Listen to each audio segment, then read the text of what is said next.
Tonight, as they whisper their plan to humiliate my daughter in front of 200 guests, they have no idea I am recording every word. They see me as just a clingy, outdated mother.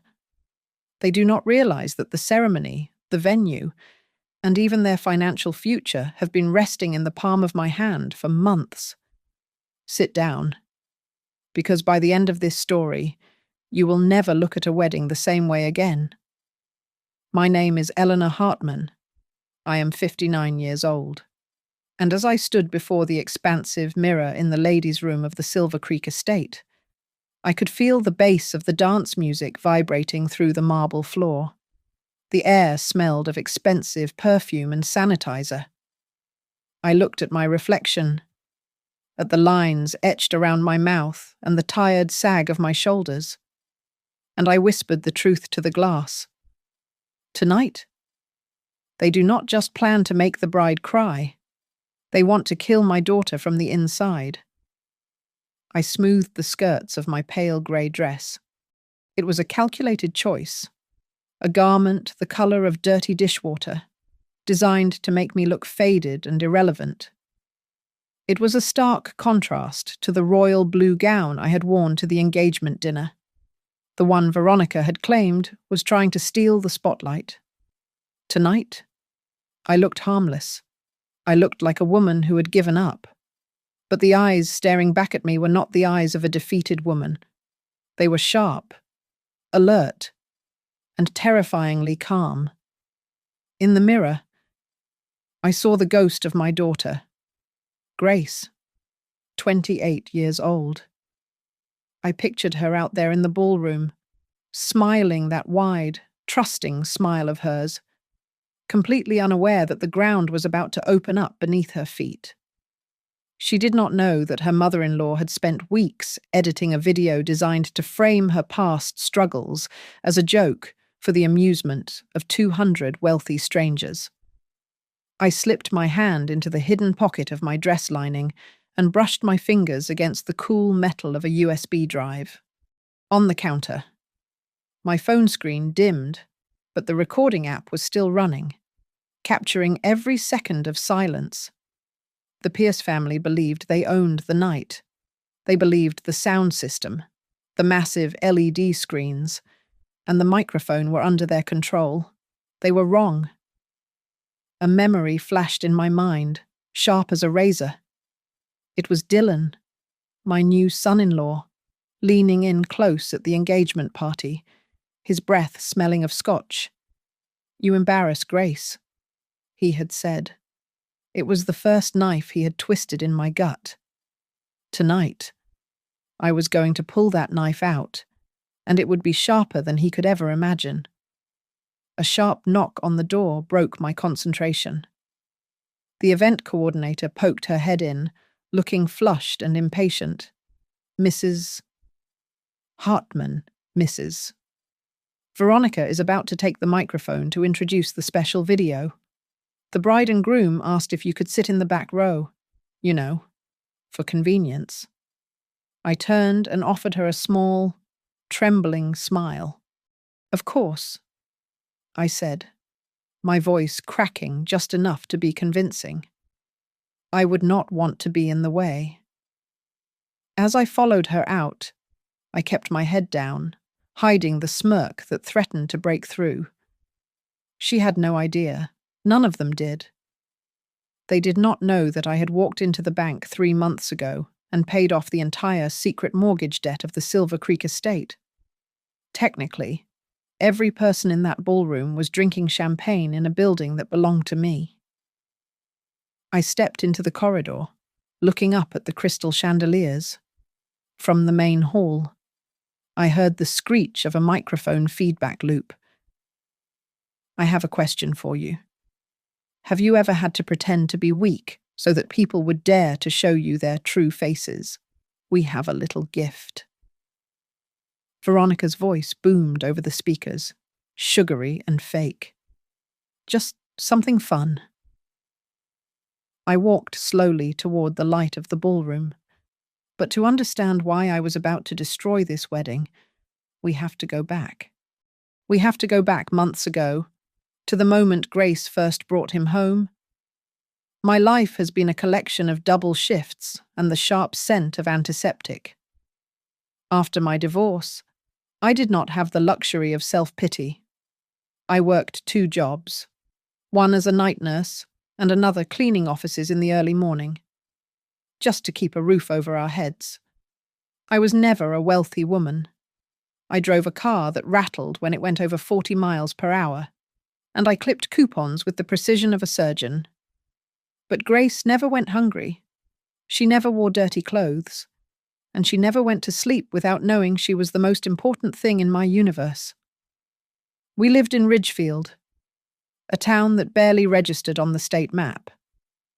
It is a place of modest wooden houses with peeling paint, a 24-hour diner where the waitress knows your order before you sit down, and a sprawl of mobile homes on the outskirts where the hard luck stories congregate. It was a community where privacy was a myth, but so was isolation. If you fell sick, 3 neighbors would be at your door with soup before you even called a doctor. Grace grew up in that environment, but she also grew up in the break room of St. Jude's Hospital. I can still picture her clearly. A scrawny 7-year-old with pigtails, sprawling her homework across a plastic table that smelled of bleach. She did her multiplication tables to the rhythm of ambulance sirens and the overhead paging system. She used to look up at me in my blue scrubs, her eyes wide with absolute adoration, and say, "Mom, you are the strongest person in the world." She believed it then. I needed her to believe it, because I was terrified most of the time. The first fracture in our bond appeared when she left for the university in the city. The daily phone calls dwindled to weekly texts. Her voice on the phone began to change. She started using words that felt foreign in my kitchen. She spoke of networking and social standing and leverage. It was as if the city was slowly rewriting her DNA, scrubbing away the Ridgefield grit and replacing it with something polished and hollow. Then came that crisp autumn afternoon when she brought Dylan Pierce home. He stepped out of a shiny black sedan that cost more than my entire house.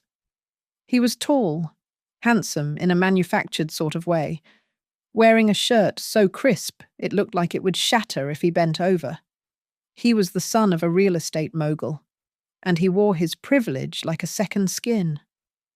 As he walked up the path, I saw his eyes dart to the rusted rain gutter and the metal roof of our porch. It was a look of polite disgust, the kind one might give to a dirty stray dog.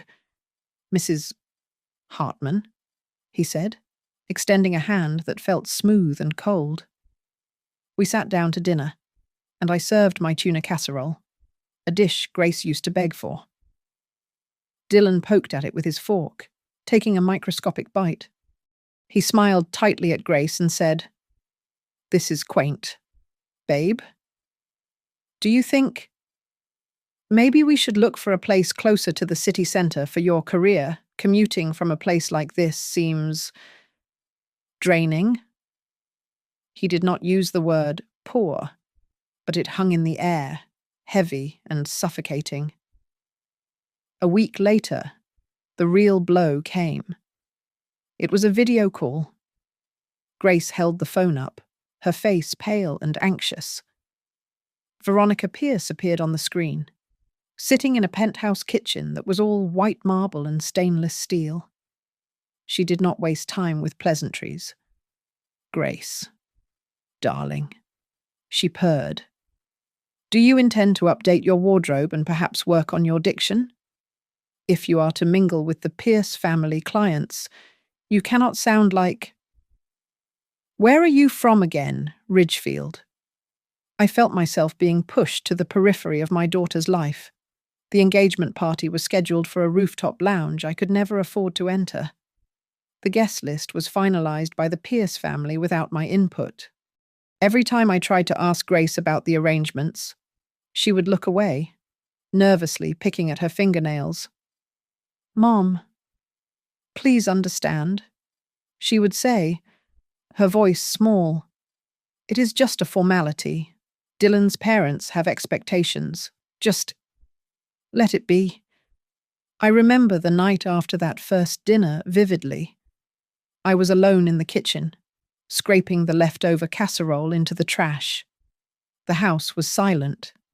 My finger brushed against a silk handkerchief Grace had left on the table. It smelled like her, but mixed with expensive cologne. I gripped the fabric until my knuckles turned white. I looked out the window at the dark, quiet street of my small town and made a silent vow. If they hurt her, I whispered to the empty room, I will not just stand and look. The humiliation was not a sudden explosion. It was a slow, deliberate suffocation. It started at the engagement party, held on a rooftop terrace where the wind whipped around us, cold and biting. I had worn my best dress, a moss-green velvet piece that I had saved for special occasions for 10 years. I felt decent in it until I passed a cluster of women holding champagne flutes.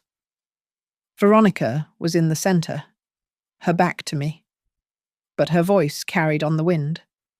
Oh, it is cute, she was saying to a woman in a silver jumpsuit. In a rustic way, do you not think? Like something you would wear to a barn dance. The other woman giggled, a sharp, tinkling sound. I kept walking, my head high, but my face burned. I found a seat in the corner, hoping to disappear. Then came the speeches. Grace stood up, flushed with wine and happiness, and started telling a story about her childhood. She began to recount the time the creek in Ridgefield flooded and the whole neighborhood came together to stack sandbags. It was a story about community, about grit. But before she could finish the first sentence, Dylan placed a hand on her shoulder. It looked affectionate, but I saw his fingers dig into her skin. "Babe," he said, loud enough for the microphone to catch it. "Do not tell stories about the mobile home parks again. It sounds dramatic. My parents' clients are not used to that kind of thing." Grace froze. She laughed, a nervous, brittle sound, and sat down. The worst was yet to come. Halfway through the night, Dylan's college friends announced a surprise.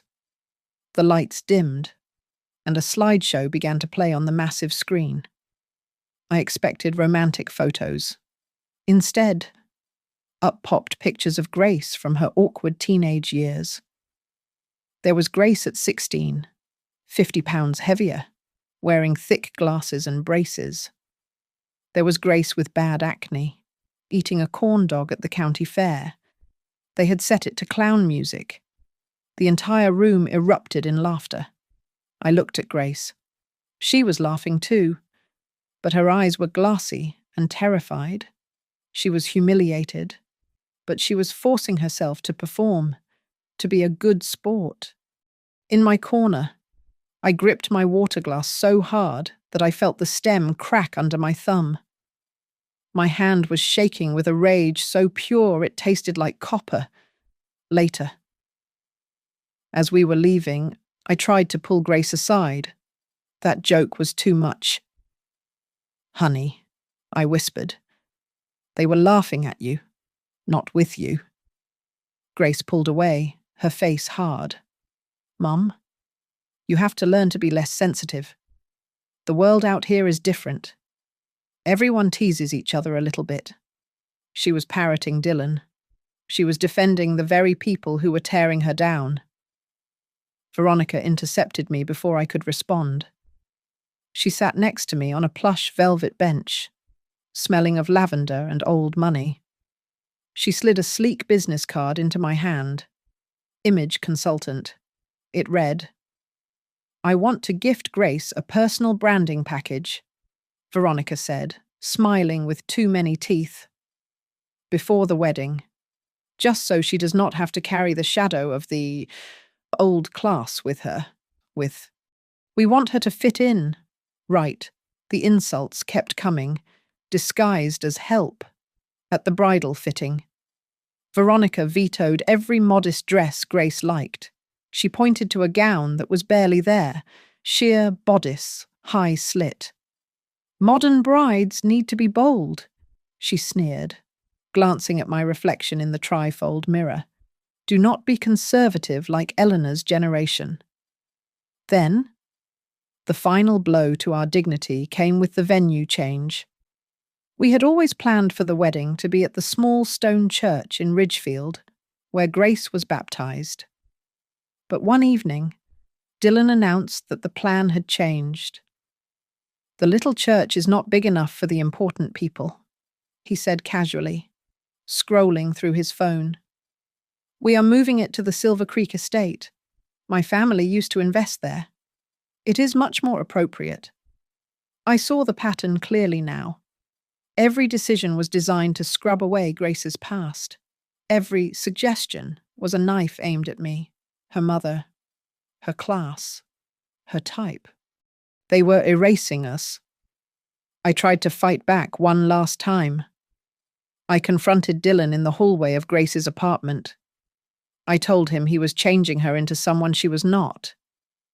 He stopped, turned slowly, and looked at me with eyes devoid of any warmth. Grace has chosen to step into a different life, he said, his voice low and dangerous. If you cannot keep up, at least do not drag her backward. That sentence was the sound of a heavy steel door slamming shut between my daughter and me. He thought he had won. He thought he had silenced the poor woman from Ridgefield. He had no idea what he had just started. It was late on a Tuesday when the first real piece of the puzzle fell into my lap. I had stopped by Grace's apartment to drop off some mail that had come to the old house. She was in the shower, and her phone was sitting on the kitchen island, buzzing against the marble. She had left it on speaker from a previous call that had not fully disconnected.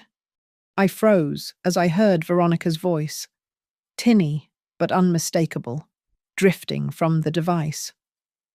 We need a little entertainment for the groom's side, Veronica was saying, and I could hear the clinking of ice in a glass on her end. It is time we told a few honest stories about Grace's messy past. You know, just to show everyone how much Dylan has really upgraded her. My stomach turned over. I stared at the phone as if it were a bomb, when Grace walked out, wrapped in a towel and looking pink and soft. I asked her about it.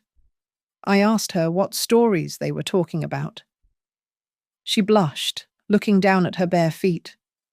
Oh, that, she said, waving a hand dismissively. I sent Dylan some old voice messages, you know, from back in college when I was really depressed, and the time I had to get a payday loan to help my roommate. He said he wants to use a few details for a speech. It is just fun. Mom. He wants to show everyone how far I have come. Grace, I said, my voice trembling. Those are private pains. They are not party anecdotes. You are just being paranoid. She sighed, turning away. He loves me. This is his way of being proud. She truly believed it. That was the tragedy. But the warnings kept coming. A few days later, I was at the Silver Creek estate, trying to get a look at the seating chart. A young server approached me. I recognized her immediately. It was Emily, a girl I had treated for a broken arm 2 years ago in the emergency room. She looked over her shoulder, terrified. Mrs. Hartman, she whispered, pretending to wipe down a table near me. I should not be telling you this, but I heard Mrs. Pierce and the media team talking. There is a surprise video. They are calling it a roast. but it sounded mean. They gave strict orders not to say a word to the bride. I went home and started digging. I realized for the first time that I was not in any of the wedding planning group chats. I asked a cousin of the groom, a sweet boy who did not know better, to show me his phone. There it was, a group named The Pierce Show. I was not invited. Grace was not invited. It was just the Pierce family and their entourage, sharing memes and planning the spectacle. Then, late one night, while scrolling through social media, the algorithm betrayed them. I saw a clip from a videographer who was testing a concept for a high-profile wedding. The caption was a draft from trailer park to penthouse. The video started with stock footage of a dirty, broken-down trailer and transitioned to a glittering skyline, with a caricature of a clumsy girl being saved by a man in a suit. It was not subtle. It was a storyboard for my daughter's public execution. The final confirmation came by accident. Veronica, perhaps drunk on her own power, forwarded an email to me that was meant for the event coordinator. It was the minute-by-minute schedule of the reception. I scanned the document, my heart hammering against my ribs. There it was. 9:15 p.m., right after the father of the groom's toast. The schedule listed an item titled The Real Grace Show. In the notes section, someone had written a bit sharp, but the audience will love it. I sat in my car in the hospital parking lot that night. I watched the red lights of the ambulances reflect off the wet pavement. I watched the paramedics rushing a stretcher through the automatic doors. I had spent 30 years saving strangers. I had held the hands of people taking their last breaths. I knew what real tragedy looked like. And I knew what cruelty looked like. I have saved so many lives. I said to the dashboard, my voice hard and flat. I will not stand by and watch my child's dignity be murdered in a room full of people holding champagne glasses. I did not call Grace. I did not scream at Dylan. Instead, I started the engine and drove toward the one person I knew could help me burn their plan to the ground. I tried one last time to reach her. It was a Tuesday evening, and Grace was sitting at her kitchen island, buried under a mountain of invoices and contracts. She looked thin, her skin pale under the harsh pendant lights of her apartment. I placed a hand on her shoulder, feeling the tension in her muscles, and asked the question that had been burning a hole in my throat. "Honey," I said softly, "are you sure they respect you? Really respect you?" Grace did not even look up from the photography contract she was signing. She dropped the pen and rubbed her temples, letting out a long, ragged breath. "Mom, please, do not ruin everything. I am so tired. I just want the day to pass without a disaster. Can you just let me have this?" Her voice was so brittle, it sounded like dry leaves being crushed. I pulled my hand back. I considered calling Dylan right then and there. I wanted to scream at him, to demand he call off his mother's vicious little game. But then a memory stopped me cold. I remembered a comment he had made to his best friend at a barbecue a month ago, when he thought I was out of earshot. If Grace gets a little too sensitive on the big day, he had said, laughing as he flipped a burger, I will just slip her a couple of sedatives.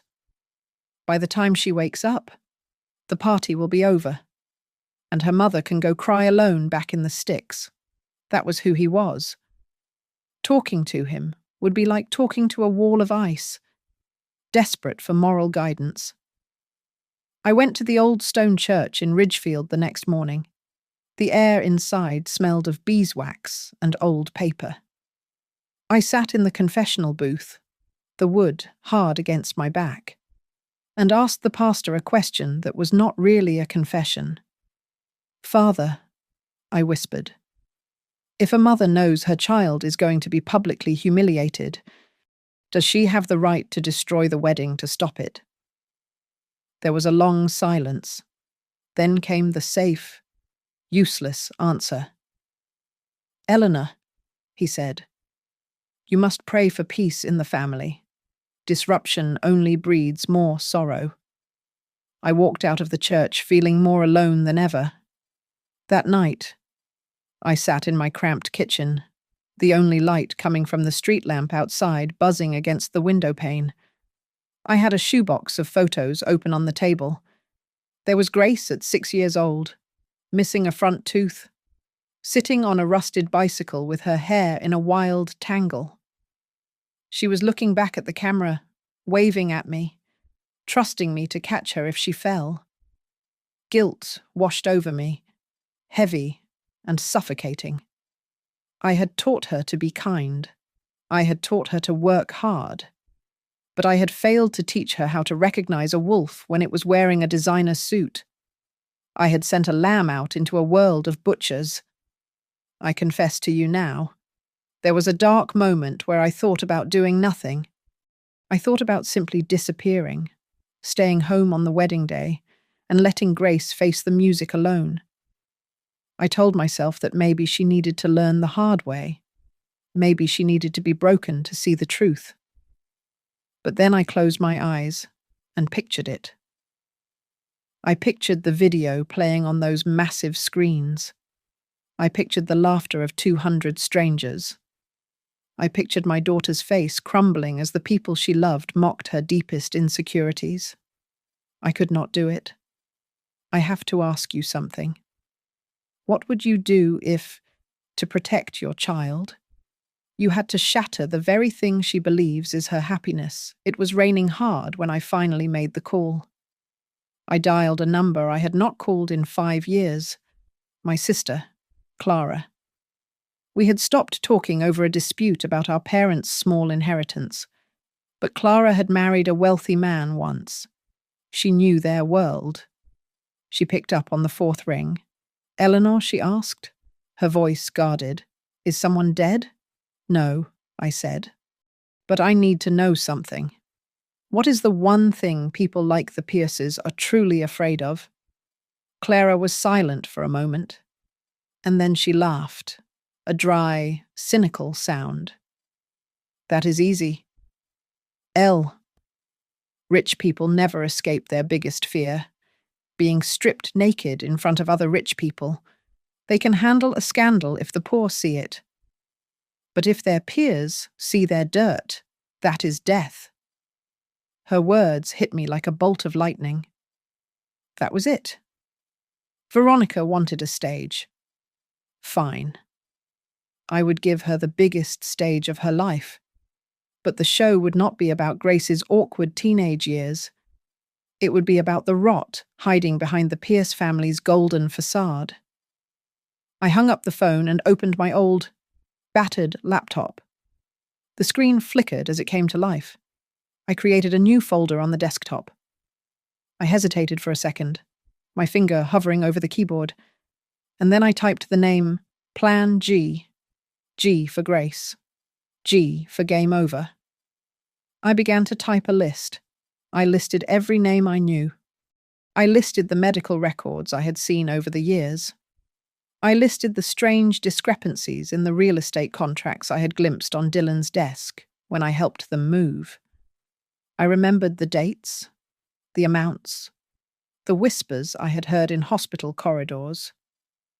I was not just a mother anymore. I was a hunter. And for the first time in months, I stopped crying and started planning. I started with the only real power I had left, which was paperwork. I remembered a dinner months ago where Dylan had bragged, a little too loudly after his 3rd glass of wine, about how his father, Randall, was a genius at optimizing insurance claims. He had laughed about bundling patient data from the assisted living facilities they managed. I put on my reading glasses and went to work. I was not a mother anymore. I was an auditor with a grudge. I reached out to the network I had built over 30 years in healthcare. I met with tired nurses and overworked social workers who staffed the buildings the Pierce family owned. We pulled up old records. It did not take long to find the pattern. It was subtle, but to a trained eye, it was glaring. Triple billing for oxygen tanks that were never delivered. Physical therapy sessions for patients who had been bedridden for years. Then came the smoking gun. I tracked down a man named Carl, a former accountant for Randall who had been fired 2 years ago to cut costs. We met at a roadside diner that smelled of grease and stale coffee. He looked nervous, constantly checking the door. He slid a small black USB drive across the sticky table. "You did not get this from me," Carl muttered, his eyes darting around. "But if you look in the folder marked Archive, you will see the emails. Veronica and Randall explicitly discussing how to use tenant data to squeeze $300,000 out of the insurance companies. They call it creative accounting. The feds would call it a felony. I took that drive to Jonathan Graves. He was a high-powered attorney in the city now, but 10 years ago, he was a terrified kid recovering from a motorcycle accident in my ward. I had cleaned his wounds and held his hand through the worst nights. He owed me. Jonathan looked through the files, his face growing pale. He looked up at me, tapping the stack of papers. "Eleanor, if what you have here is real, this is not just a civil suit. This is federal insurance fraud. This is prison time." "Good," I said calmly. "Prepare the packages." While Jonathan built the legal coffin, I went after the venue. I did some digging and discovered that the Silver Creek estate was not owned by the Pierce family as they claimed. They were just leasing the glamour. The real owner was drowning in debt and facing foreclosure. I made the biggest gamble of my life. I liquidated my entire life savings. I took out a second mortgage on my little house. I pooled every cent I had and approached the bank with a distressed asset purchase agreement. I bought the debt note for the estate through a shell company I named Blue Horizon Holdings. It sounded vague and corporate, exactly the kind of name people like Randall ignored. Technically, as of 3 days ago, I owned the floor they would be dancing on. I had to cover my tracks with grace. I called her, keeping my voice shaky. "Honey, the roof is leaking again. I lied. I had to take out a loan to fix it. I am sorry. Money is going to be tight." I heard her sigh on the other end. "Mom. Again. You really need to be more careful with your finances." "I know," I said, biting my tongue. "I am just a mess." Let her think I was incompetent. Incompetence is the perfect camouflage. Jonathan and I prepared the final blow. We assembled thick dossiers containing the evidence of fraud. We addressed them to the State Insurance Investigation Bureau and 2 major financial journalists. We set the digital delivery to trigger automatically on the day of the wedding. Finally, I needed eyes and ears inside the control room. I found Emily, the young server at the estate who had tipped me off earlier. I pulled her aside in the parking lot and handed her an envelope containing cash equal to 3 times her monthly wages. "I do not want you serving drinks tonight," I told her, my voice low. "I need you on the audio-visual team. Can you handle a soundboard?" Emily looked at the money, then at me. She smirked. "Mrs. Hartman. I can make that system sing whatever tune you want." The stage was set. The players were in position. They thought they were walking into a coronation, but they were walking into a cage, and I was holding the key. The rehearsal dinner was an exercise in performative civility. Veronica approached me with a smile that did not quite reach her cold, calculating eyes. She touched my arm lightly, as if I were a fragile antique she was afraid of breaking. "Eleanor," she said, her voice dripping with artificial sweetness. "I was thinking, why do you not sit in the second row tomorrow? It is much closer to the altar than the back. You will be able to see Grace's face so clearly." I looked at her, knowing exactly what game she was playing. She wanted me close enough to witness the humiliation in high definition, but not close enough to interfere. Beside me, Grace squeezed my hand, her relief palpable. "See? Mum," she whispered, her eyes shining with unshed tears. "Everyone is trying. We are going to be okay." "Of course, honey," I replied, forcing my facial muscles into a mask of gratitude. "It is very generous of them." The real move came the next morning. Dylan's sleek sports car pulled into the gravel driveway of my small house in Ridgefield. He stepped out, holding a bouquet of expensive lilies, the kind you usually see at funerals. He looked out of place against the peeling paint of my porch, but he wore a confident smirk. "Eleanor," he said, handing me the flowers. "I wanted to apologize. I know things have been tense. I want us to start fresh." He paused, looking up at my roof. "And I heard about your financial troubles." "The leak. That is terrible. Listen, I have a proposal. If you sign this release form, allowing the Silver Creek estate to use images of your rustic home for their charity outreach program, the Pierce Group will cover your repairs." I invited him in and made him tea. I put on my reading glasses, my hands shaking just enough to look like a nervous old woman. I read the document. Buried on page 4, in dense legal jargon, was not a charity clause. It was a chaotic provision granting the Pierce Group priority acquisition rights for the Silver Creek estate in the event of a foreclosure. They were trying to steal the venue from the bank before the auction, not knowing I had already bought the debt. "Oh, I said, fluttering my hand. "I do not understand all these big words." "Dylan, can I just sign this copy here while you explain it to me?" I signed the photocopy. Then I went to the kitchen to get more sugar. On the bookshelf behind him, concealed between 2 old cookbooks, my hidden camera was rolling.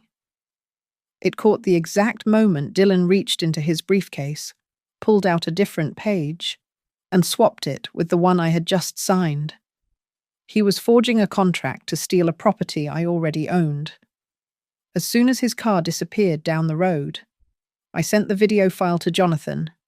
"If they try to sue us later," I typed, "this is the nail in their coffin." That evening, Veronica hosted a girls' night at Grace's apartment. I was invited, but only ostensibly. While the bridesmaids and Veronica sat on the plush sofas drinking martinis, I was relegated to the kitchen, washing delicate crystal glasses because the caterers might break them. The open concept floor plan meant I heard everything. "It is going to be hilarious." Veronica cackled, her voice carrying over the sound of running water. "We have a slide of her sleeping on that vinyl sofa in the hospital waiting room, and the one of her in that hideous waitress uniform. We are calling the segment The Rescue. You know, because we rescued her from the gutter." My phone buzzed in my apron pocket. It was a text from Sarah, one of Grace's bridesmaids and an old friend from Ridgefield. She was sitting in that living room, looking pale.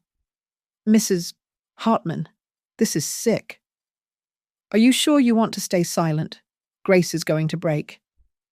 I dried my hands and typed a reply.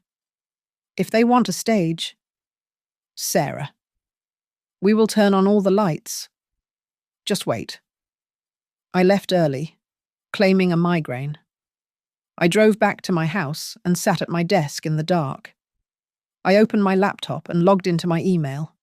I attached the folder containing the insurance fraud evidence, the affidavits from the elderly patients, and the proof of the real estate scam.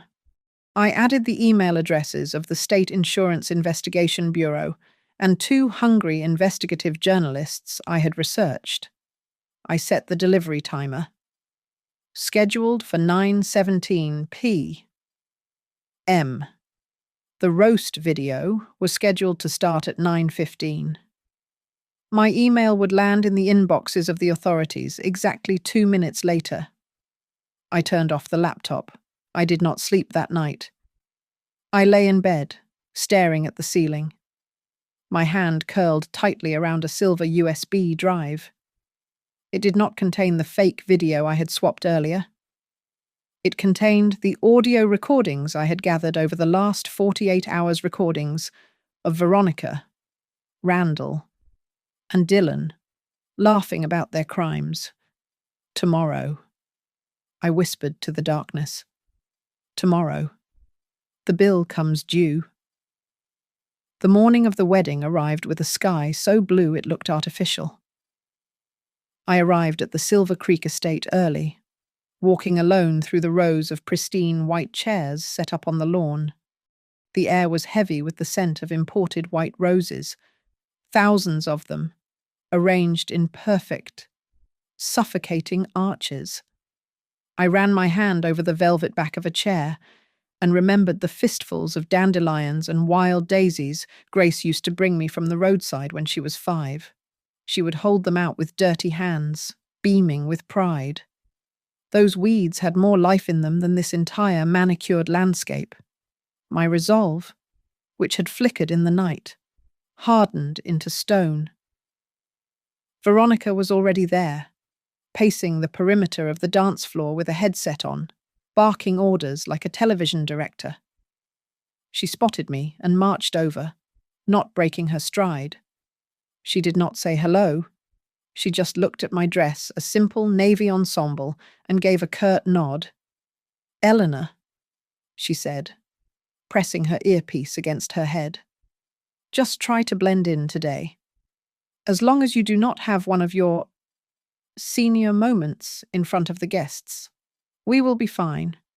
I smiled, a tight, polite expression that did not reach my eyes. "I will be as quiet as a mouse," I replied. I went to the bridal suite. Grace was standing in the center of the room, looking like a vision in white lace. She saw me, and her eyes filled with tears.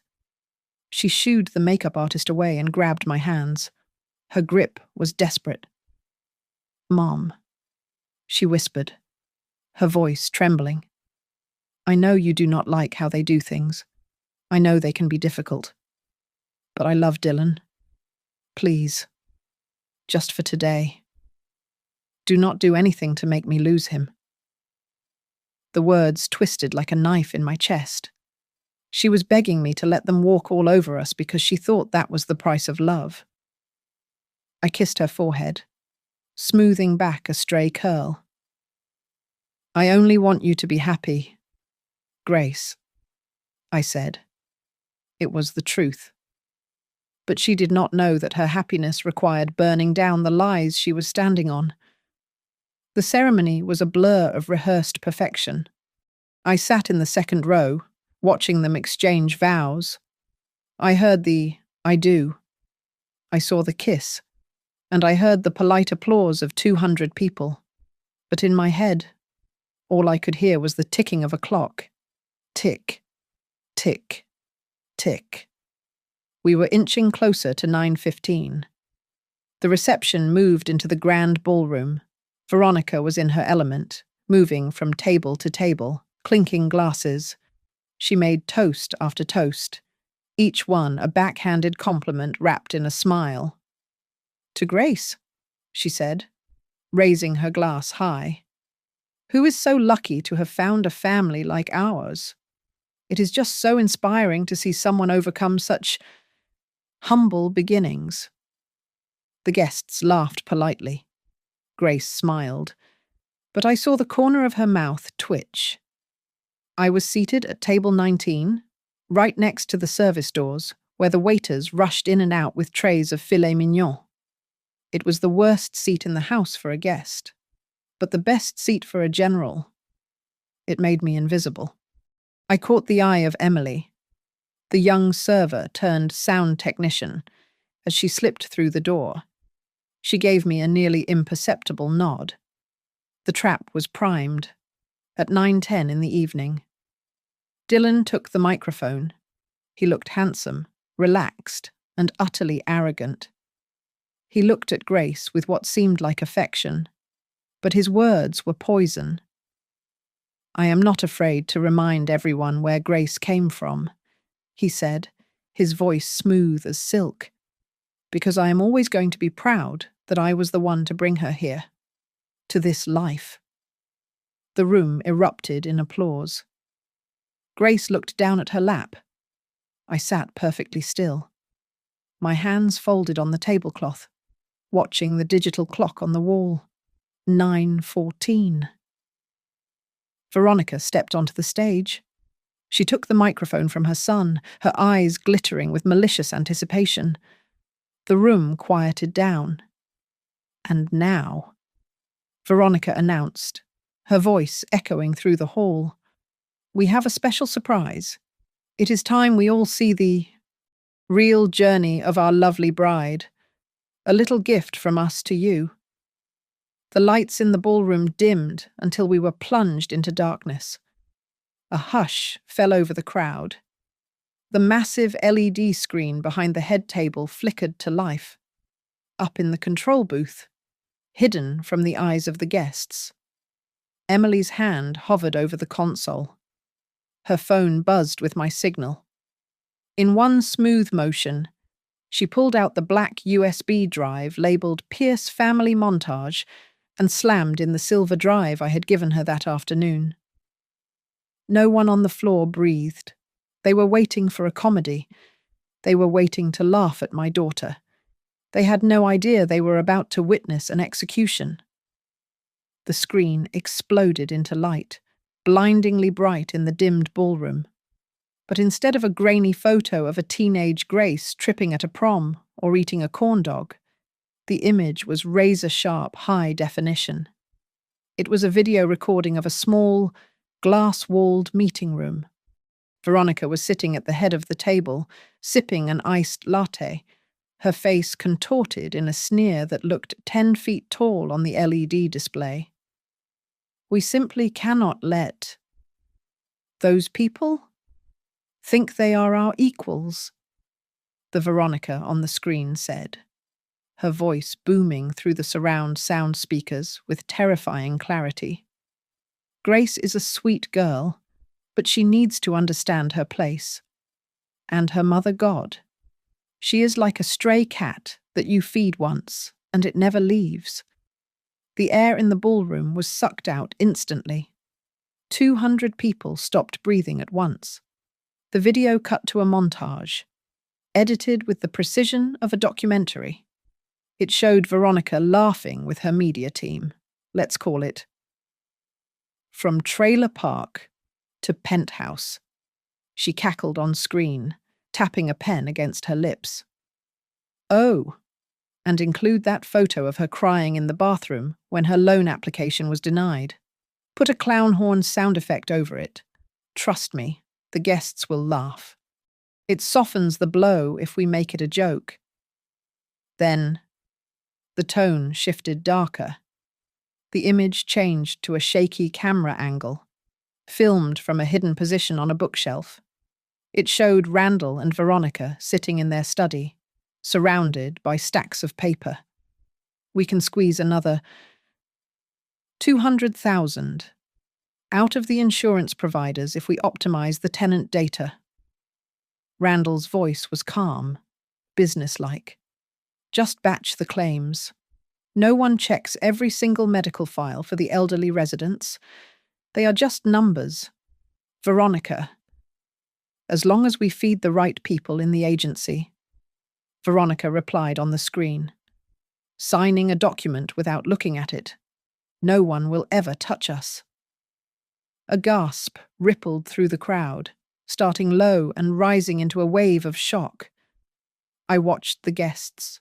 Their faces turned from confusion to horror. People lowered their champagne glasses. A man in the front row, a prominent banker, stood up slowly, his eyes wide. On stage, the real Veronica stood frozen. The microphone was still clutched in her hand, but her knuckles were white. Her mouth opened and closed like a fish on dry land. She looked frantically toward the control booth, her eyes bulging. She drew a finger across her throat in a violent cut-it motion. "Turn it off," she screeched, her voice cracking over the speakers, clashing with her own voice on the screen. "Turn it off. Right now, in the booth." Emily threw her hands up in a theatrical gesture of helplessness visible through the glass. "The system is... It is locked," she yelled down. Her voice feigned panic. "I cannot stop it." She was lying. The system was not locked. Jonathan Graves, sitting in his office 10 miles away, had seized remote control of the server. Nothing could stop this train. The screen flashed again. Now it displayed internal emails from the Pierce group, blown up so everyone could read the text. Spreadsheets showing falsified service dates, directives to increase billing for services never rendered. And then a voice note played over the images. It was Randall again. "If the audit comes, we blame the software glitch. It is a foolproof plan." Then came the final dagger. The screen went black for a heartbeat before cutting to a clip of Dylan. He was standing on a balcony, holding a beer, talking to his best man. The date stamp in the corner showed it was only 2 weeks ago. Grace is easy to manage. Dylan's voice slurred slightly, echoing through the silent room. "The more she feels indebted to me, the less she listens to that useless mother of hers. Once the wedding is done, I am going to move us to the coast. I will scrub the Ridgefield stink off her. She never needs to go back to that trash town again." I looked at Grace. She was standing in the middle of the dance floor, alone. Her face was not red with embarrassment. It was white, bleached of all color. She was not crying because she was being mocked. She was crying because the man she loved had just stripped himself bare in front of the world. She looked at the screen, then at Dylan, and the devastation in her eyes was total. Dylan stood near the cake table, his mouth agape, looking around as if searching for an exit that did not exist. The guests turned on him. The look in their eyes was no longer admiration. It was pure, unadulterated disgust. The video ended abruptly. The screen turned stark white. A single sentence appeared in bold black letters, lingering in the silence for 10 agonizing seconds. "This is how they speak about us when they think no one is listening." Then, a logo faded in at the bottom. It was a simple, corporate design, Blue Horizon Holdings, my shell company. It was my signature. It was my way of telling them, and everyone in that room, exactly who had pulled the trigger. The silence that followed was heavy enough to crush bones. For a long moment, the only sound in the cavernous ballroom was the sharp shatter of a champagne flute hitting the floor, dropped by a stunned guest. Veronica broke the spell. She scrambled forward, her face a mask of panic and smeared mascara. "This is a misunderstanding," she screamed, her voice shrill without the amplification. "Someone has hacked the system. This is sabotage."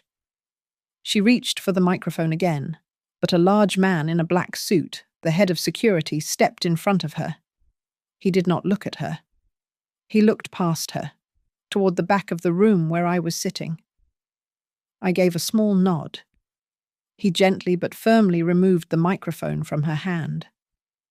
The staff was no longer following her orders. They were following the instructions of the new owner of Silver Creek Estate. Jonathan Graves stepped out from the shadows near the DJ booth. He adjusted his tie and spoke clearly, his voice carrying easily in the dead silence.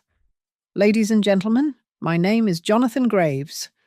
I am independent legal counsel.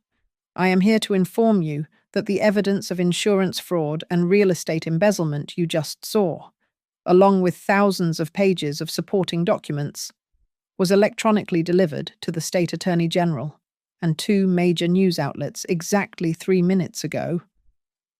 Randall Pierce went pale. He grabbed Dylan by the arm and hissed, "We are leaving. Now.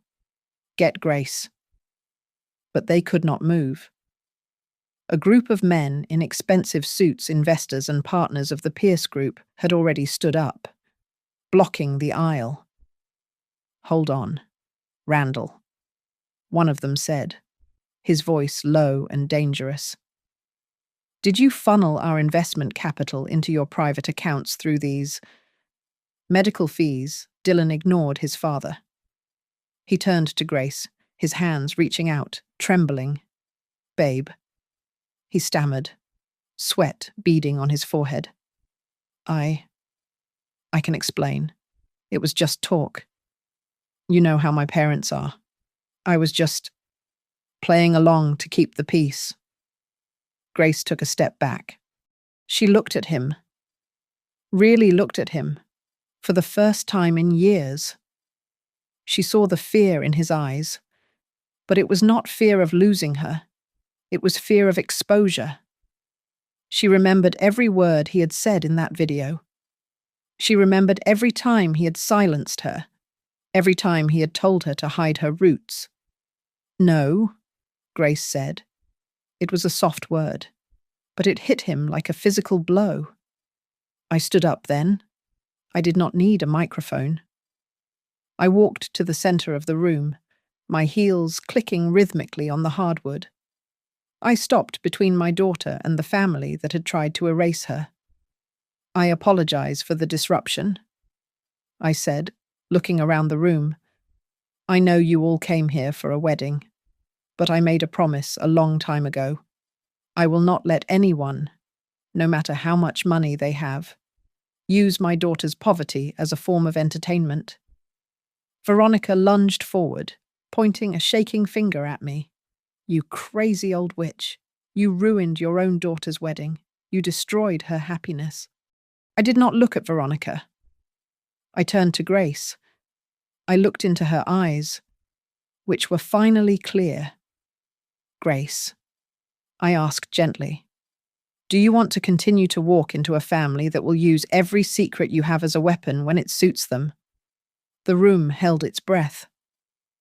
Grace looked at me, then at the terrified, pathetic figures of the Pierce family. In that moment of painful clarity, she reached down and slid the diamond engagement ring off her finger. It made a hollow clack as she set it on the table in front of Dylan. "I came here to build a family," Grace said, her voice steady. "I did not come here to sell my soul. I choose Mom, and I choose myself." A ripple of applause started from the bride's side, my friends, the nurses, the neighbors from Ridgefield. It grew louder. The Pierce family stood isolated in a sea of judgment. The event coordinator looked at me, waiting for a cue. "Change the music," I said calmly. "Clear the head table. The head. Anyone who wants to stay and eat dinner like decent, normal human beings is welcome. Anyone who feels uncomfortable with the truth can leave."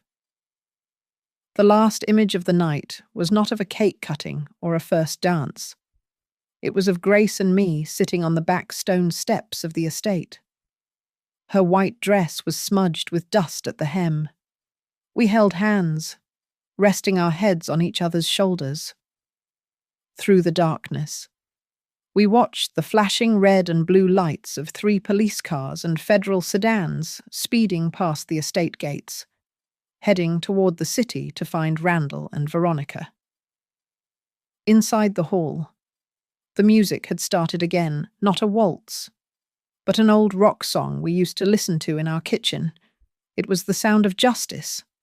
Tonight, they planned to humiliate my daughter, but the only thing stripped bare was their greed and their arrogance. That is not a fairy tale ending, but for a woman nearly 60 years old like me, that is enough. Thank you so much for listening to my story. I would love to know where you are tuning in from today, so please drop a comment below and let's get a conversation started. If you enjoyed this story and want to hear more, please make sure to subscribe to the Grandma's Family Diary channel, hit that like button, and smash the hype button to help this video reach even more people.